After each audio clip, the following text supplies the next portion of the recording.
I've found another patient. Sarah isn't registered at this practice, but she's heard about my work here and wants my help to come off her meds. Sarah, come on in. She's 24 and she's one of over 5 million people in this country who take antidepressants. See there. I've always just felt very low and very depressed and very uptight. And then when I got to 16, I went to the doctors and I got myself diagnosed with depression, and I got put on medication from that age to kind of try and level myself out. Why do you want to stop your pills? I feel like they mask everything, but they're not getting to any root of any problem. They're not really resolving anything long term. Okay. What happens when you try to stop them? I have really, really bad downs. Okay. And I don't really see any other way of stopping the downs apart from going back on the antidepressants. It's thought that antidepressants alter levels of brain chemicals known as neurotransmitters, which can influence mood. Have you ever read this? Probably. Okay, very common side effects. Headache, trembling, dizziness, palpitations, nausea, dry mouth, constipation. They are powerful drugs and, in ideal circumstances, would only be used short term. They perk you up, they get you through the crisis, the grief, and then you can come off them and rebuild your life. That is not the way they're being used in you. You've been on antidepressants now for 8 years. It's not normal. It's not right. Well, it is normal. It's completely normal. Yeah, but it's you're not. like so many other people in Britain, but I don't think there's any evidence that these drugs are making you better. No, I don't either. These drugs can help people, but between 2005 and 2012, the number of young people prescribed them went up by over 50%. There is something about giving antidepressants to a 16-year-old that makes me uneasy. Not that it should never be done, but talking to Sarah, it feels like, you know, at 16 you're developing, you're learning skills to cope with problems, and this was a time in her life where she could have been learning that, and instead she was put into what she describes as a chemical fog.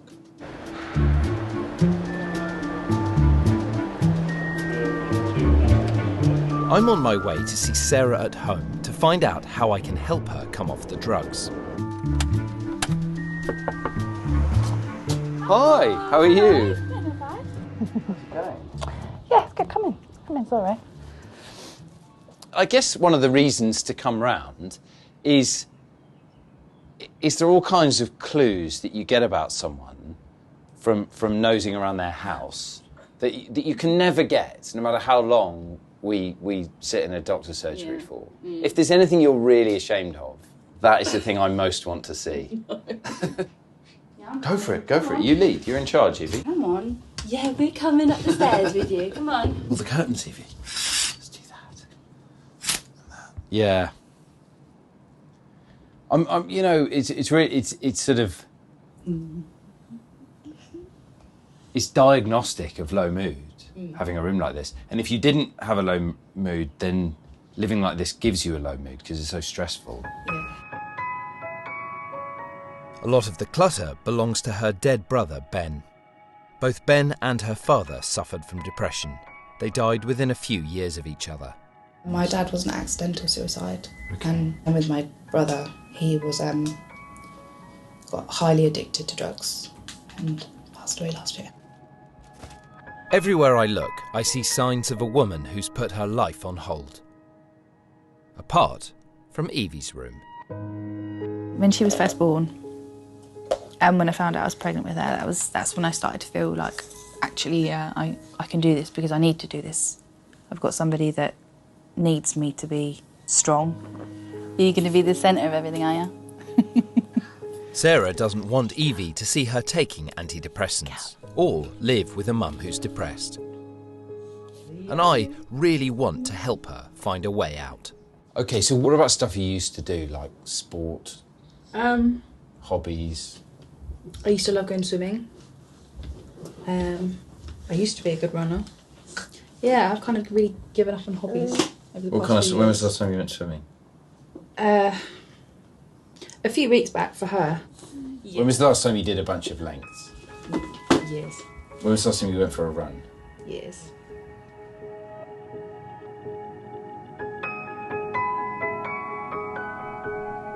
Sarah, I think, is someone who is tough, resilient, used to love things that are physical, is really social. So I think a treatment for her is going to encompass all those things. It's going to be challenging, it's going to be outdoors, it's going to be physical, and she's going to do it with some other people. If this works, I'm hoping she can give up her antidepressants.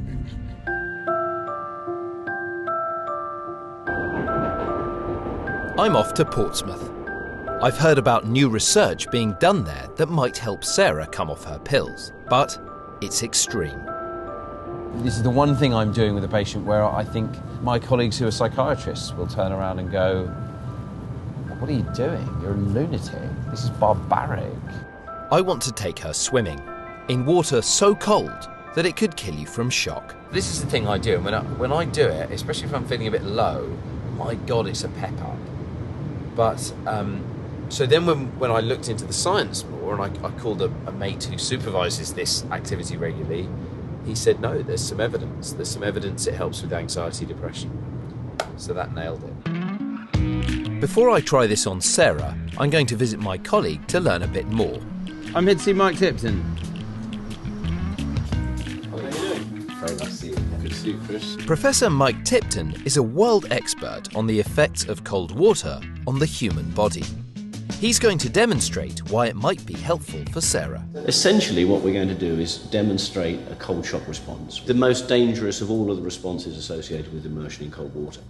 If you go through, get changed, and then we'll get you wired up and ready to go.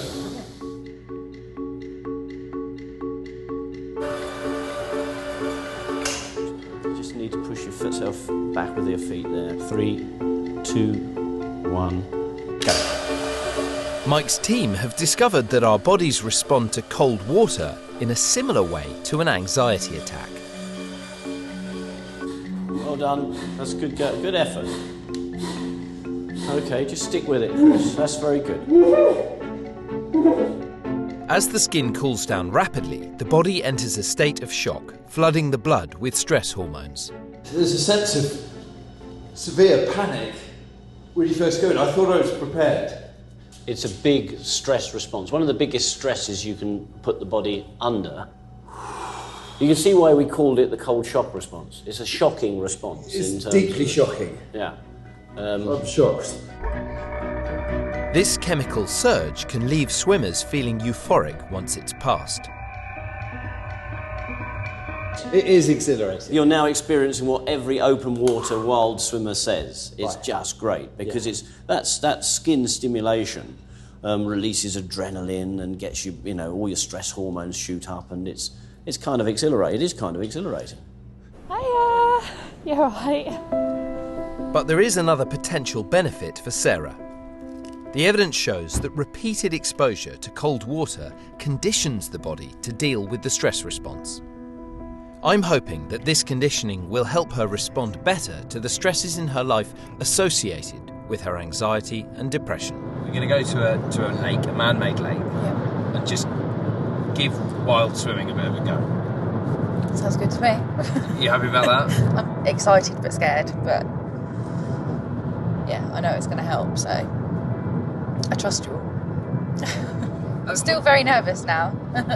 I'm slightly nervous about the cold. If this works, I think she'll be ready to start coming off her pills. But it will be a challenge. Here we are. Wow. It's really, really picturesque. The lake is cold and winter has only just ended. Sounds What do you good. think? You up for this? I'm up for this. Great. Okay. I'm ready. Let's go.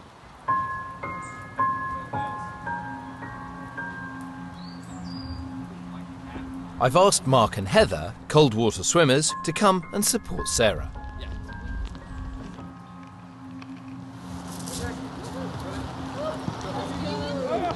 Should we put it up to our shoulders? Yeah, just sort your breathing out first. And then we'll do to the other end breaststroke. Okay. Lead me in.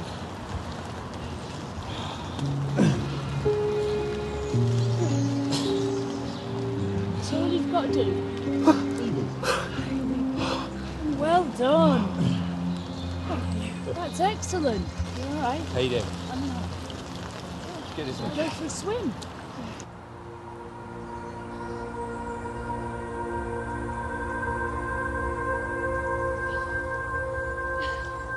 I needed that. So how you doing? I'm brilliant. How's this? Amazing. I thought we were just going to do one length. No. Carry on. Oh. You alright? The therapy seems to be working. How do you feel, Sarah? On top of the world. Yeah, and why do you feel on top of the world? I've done what I came out to do. I did it well. I'm blown away. Completely. Mind blown. Good. Feel amazing. Still cold. But As well as the euphoric boost, swimming regularly will give Sarah exercise, which is recommended as an alternative treatment for depression by the NHS. Fantastic. Let's get some photos.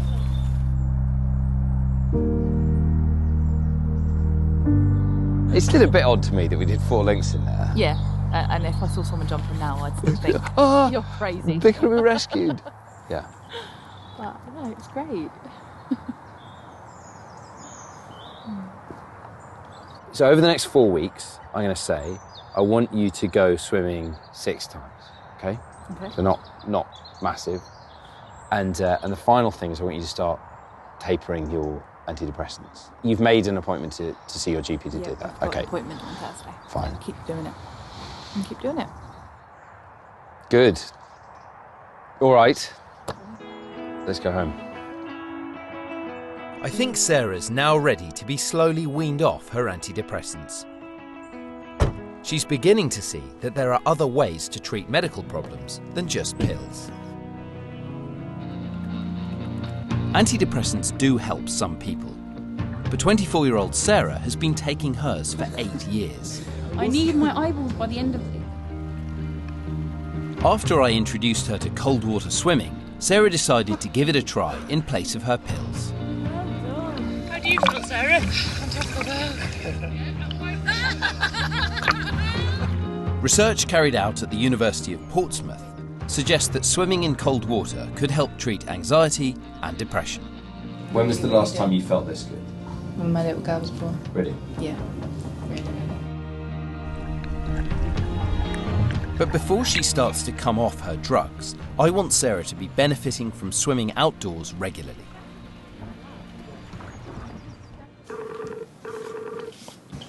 It's the weekend, and it's 2 weeks since we swam together. Hey, Sarah. Hiya. How are you feeling today? Pretty rubbish at the moment. Yeah, I mean, you look almost tearful, if I'm honest. No, you can't No? see. I'm not tearful. Yeah, unfortunately, the resolution is really good, and I can see your crap. eyes filling with tears. I'm only laughing because you are. So how's the last week been? Well, unable to get any sort of childcare, so haven't been able to go swimming, which I'm quite upset about. Seem to have had a bit of a come down.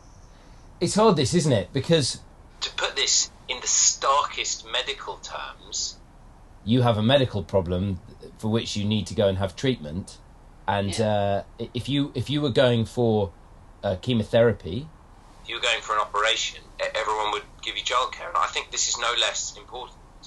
So why could you not have gone today? Today, I don't want to today. Yeah, that's the biggest reason why I don't want to today. Yeah. I'm miserable. I'm fed up. Yeah. So you've lost a bit of momentum. Yeah. Today, yeah. What you're describing is the thing that screws us all up.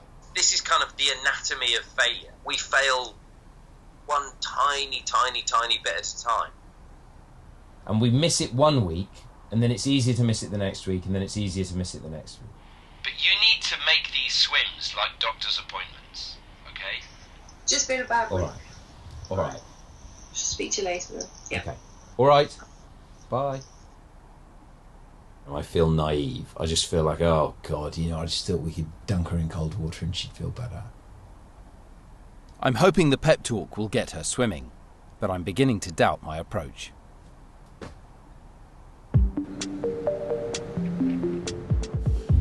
I need a swimming bag. A swimming bag would be a good idea.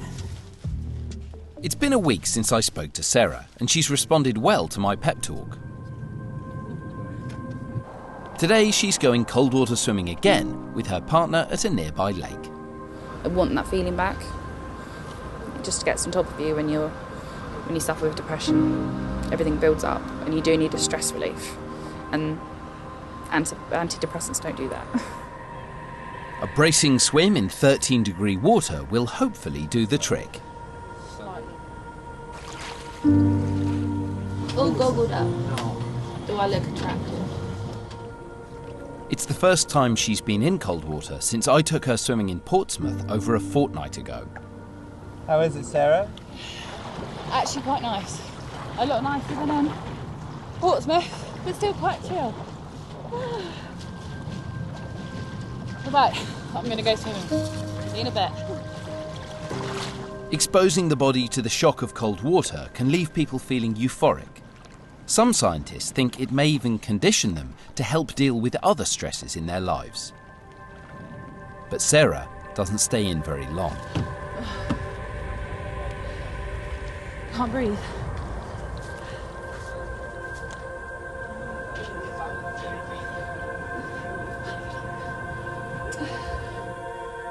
I started looking at the water and I started feeling like I wasn't moving anywhere. Yeah. That was horrible. I thought I was going to drown.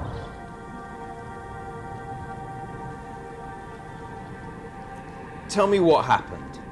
I swam out quite far on my own, and then I think I had nobody with me, so I started to panic, thought I was going to drown, freaked out and swam back. What can we do next? How can we make this so it isn't terrifying every time? I think I found when I was in Portsmouth that swimming with somebody helped. Right. So I think, yeah, probably that would help. All right, we will figure something out and I will get back to you, all right? Sarah needs to just have someone to hold her hand in the way that doctors, nurses and pharmacists do when you start a course of prescription medication. Down another in. Good stuff. I've decided to get Sarah a swimming coach to support her. She's been on antidepressants since she was a teenager, and coming off them can be hard. Sarah's treatment of cold water swimming has shown me how some patients need support to complete their therapy. She struggled to go by herself, so I arranged a swimming coach to help her. I want to see how she's getting on. It's just like the country. We are in the country. It is the country. Sarah's now been swimming regularly for a month. Thank you very much. Tell you what, everyone else is in wetsuits. Yep. But not us. Nope. I haven't got depression. I don't see why I can't have a wetsuit. Everyone else is wearing one.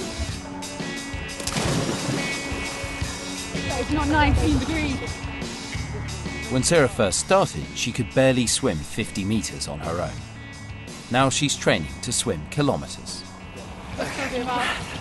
Oh. So you've come a really long way. It's brilliant. I can't describe it, but it's lovely. I find it, if I do have a low with anything or I'm having a particularly bad day, I find if I come here, it solves it straight away. Really? Yeah. Upstairs, darling. I'm hoping the swimming has been a catalyst for positive changes in her life. Hello. The last time I came here, Sarah's house was full of clutter. A lot of it belonged to her brother, who died just over a year ago. Look at this. I mean, wow, right? So last time I was here, you could hardly get around the bed. This is like a different room. It's really nice. You're in the room of someone who's got a kind of organised life and an organised head and someone who's got their act together. Yeah, that's how I feel. She's now working with her GP to wean herself off her antidepressants. I'm on 20 milligrams now. Oh, hold on, and you were on 40? I was on 40. So you've halved? Yeah. Okay. Yeah, I feel a lot more energetic. It's nice. I feel a little bit more me. Evie, how's Mum been? Energetic. Yeah, you've been all good, isn't it? Sarah's still got some work to do, but she's now on the right track to getting off the antidepressants for good.